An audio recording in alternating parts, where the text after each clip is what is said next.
সুন্দরভাবে আবার এখান থেকে ব্যাক যাওয়া কিন্তু একটা, যদিও ধরেন এটা আমার এরিয়া না, কিন্তু আমার তো সীমান্তের আমি দেখি ওরা তো কিছু করতে পারবে না, কিছু করবে না। বিগত 23-24 অর্থ বছরের জুলাই থেকে ডিসেম্বর পর্যন্ত পণ্য আমদানি হয়েছিল এই বন্দরে মোট 47,000 মেট্রিক টন। তার বিপরীতে রাজস্ব আদায় হয়েছে 257 কোটি টাকা। পাশাপাশি বিগত 24-25 অর্থ বছরে 24শে জুলাই থেকে আপনার ডিসেম্বর 24 পর্যন্ত পণ্য আমদানি হয়েছে মাত্র 11,000 মেট্রিক টন। তার বিপরীতে আমরা রাজস্ব আদায় করেছি 87 কোটি টাকা। সর্বসকলে বলা যায় যে আসলে গত বছরে যুদ্ধ শুরু হওয়ার পরে নভেম্বর 23 থেকে যুদ্ধ শুরু হওয়ার পর থেকে পণ্য আমদানিটা গতিটা অনেক কমে গিয়েছে। আপনারা জানেন যে আপনার Myanmar Arakan state Arakan army দখল করার পরে আমাদের দেশে যে পণ্যবাহী জাহাজগুলো আসে সেই জাহাজগুলো মূলত নাক্ষুন্দিয়া এলাকা দিয়ে পার হতে হয়, যেটার ওই পাশে আরাকান আর্মিদের অবস্থান। তা আমাদের দেশের এই পাশে যে নাব্যতা সংকটের কারণে আমাদের দেশের নদীর পথ ব্যবহার করতে তারা সক্ষম হয় না। তো আরাকান আর্মি যখন বোটগুলা তাদের কাছে যখন চেকের জন্য তারা আটক করে, তো চেক করে তারপরে তারা আবার এটা ছেড়ে দেয় এবং আজকে আপনারা জানেন যে আজকে দুটো বোটে বন্দরে আসছে, আরও একটা হয়তো চলে আসবে খুব শীঘ্রই। তো আমরা যেটা বুঝি আসলে এই দুই দেশের ব্যবসায়ীদের ব্যবসায়িক স্বার্থ এবং রাজস্বের সার্বিক দৃষ্টিকোণ থেকে যদি আমরা চিন্তা করি যে বোটগুলা নির্বিঘ্নে আসার জন্য আমাদের দেশের নাব্যতা সংকট নিরসন অতি দ্রুত দরকার। আর পাশাপাশি সরকারের উচ্চ পর্যায়ে বিদ্রোহীদের সাথে আলোচনা আরও সুসম্পর্ক তৈরি করা উচিত। তাহলে আপনার নির্বিঘ্নে পণ্যবাহী জাহাজগুলো এদেশে আসতে পারবে এবং যথাযথ রাজস্ব আদায় সম্ভব হবে। আলহামদুলিল্লাহ, শুকরিয়া। অনেক দিন পর আমাদের স্থলবন্দরে মালবাহী জাহাজ আজকে চলে আসছে। তো আসছে যে প্রায় 4-5 দিন হবে এরা আটকে রাখছে আরাকান আর্মি, যারা মন্ডুতে দখল করছে আর কি। মালগুলো আসার সময় মালবাহী জাহাজগুলোকে তারা আটকে রাখে কাগজপত্রের নাম দিয়ে। এই জন্য আমাদের ব্যবসায়ী থেকে অনেক ক্ষতি হচ্ছে। তো এটা সংশোধন করে দেওয়ার জন্য বাংলাদেশ সরকারের কাছে বিনীত অনুরোধ করছি। তো সবসময় যদি মাল আসে, ঠিকমতো যদি মাল আসে, আমাদের বন্দরের কর বৃদ্ধি পাবে এবং আমাদের যারা আছে লেবার আছে তারা ভালো করে চলতে পারবে। এটা আচ্ছা, আপনি কি মনে করেন তারা আটকে রাখতেছে? আপনি কি মনে করেন বিষয়টা? মূলত আটকে রাখতেছে এরা মানে ব্যবসায়ীদেরকে হয়রানি করার জন্য, আমি এটা মনে করতেছি। এটা চাচ্ছে না মনে হয়, একটা হয়রানি আর কি ব্যবসায়ীদেরকে, আর কি সাধারণ ব্যবসায়ীদেরকে হয়রানি করার জন্য আর কি।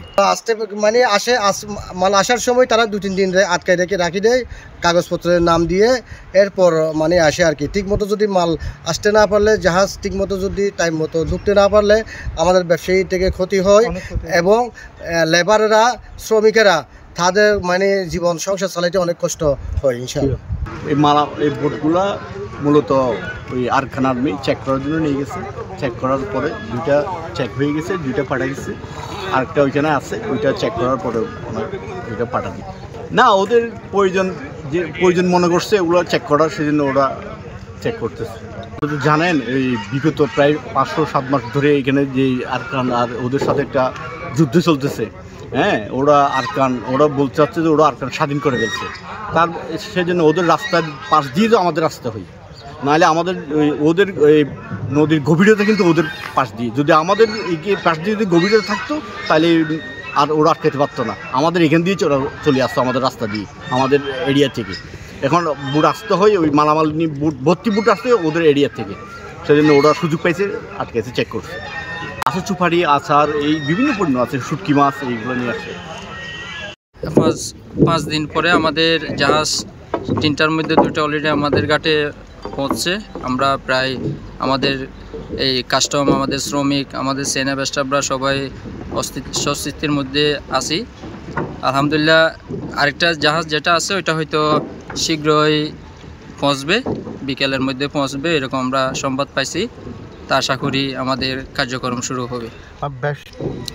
যে আরকান আর্মি মায়ানমার যে এই বিদ্রোহী গোষ্ঠী, যেটা আমাদের যে বাণিজ্যিক, আমরা তো মায়ানমার সরকারের সাথে আমাদের চুক্তি, এরা আরকান আর্মি, এরা বিদ্রোহী গোষ্ঠী, এরা আমাদের জাহাজগুলা এরা ওই আটকাইছিল।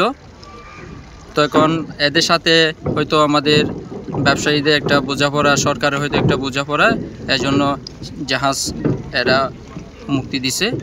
তা আশা করি আমরা সামনে এটা যেন না হয়।